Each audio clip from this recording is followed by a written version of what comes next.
Hello! I hope you enjoy watching Delta and the Bannermen. Sadly, I can't be watching it with you.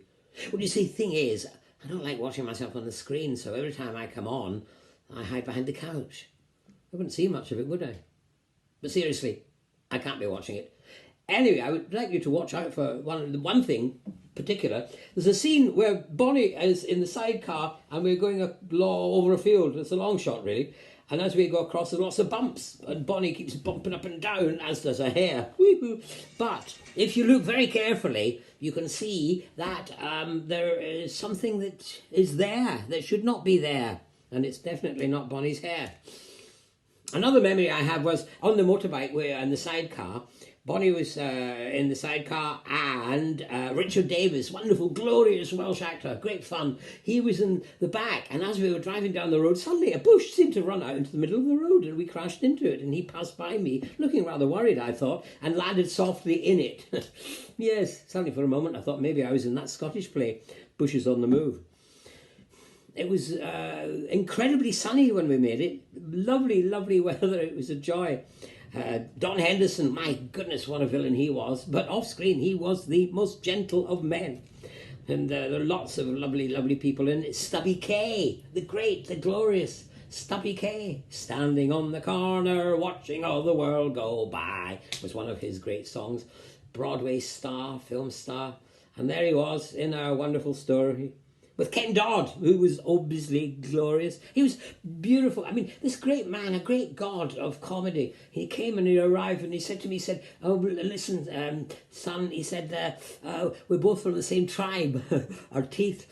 And so he took to me and he said, "You know, help me out. I haven't done a lot of this kind of thing." So he was very humble and very nice. And then Brian Hibbard, beautiful voice. Great, and a great Welsh actor, sadly no longer with us, as a few others have not been. It was a joy to work with him. And then there was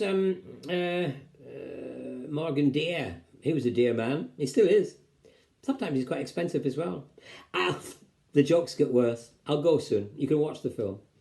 Sarah Griffiths, the beautiful Sarah. She was in line for maybe playing the next Doctor Who companion, but Bonnie came along.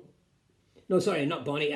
Sophie came along the day, the week, the month that Bonnie was leaving. So it fell into beautiful as Sophie's hand and not beautiful Sarah's hand. And then there was Belinda Main. Oh, she played Delta, yes. If you look at the outtakes, there's one where we did 12 outtakes. And what happened there was that as we were going on, Belinda turned to me and said, "Listen, I think when we arrive, you should look at me and smile."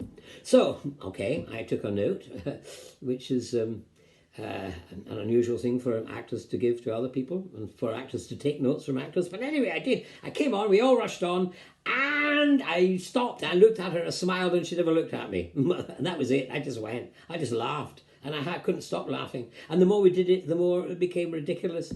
It doesn't seem funny when told, but when you're under a great deal of pressure, you know, you do tend to fall into corpsing quite easily. And poor, wonderful, glorious Hugh Lloyd. I mean, the poor man, he had to come on 12 times. He never complained. God, he was a lovely, joyful man to work with. They all were, really. I had a great time on it. And I hope you have a great time watching it. So I wish you well. And, yes, keep on watching Doctor Who. Bye.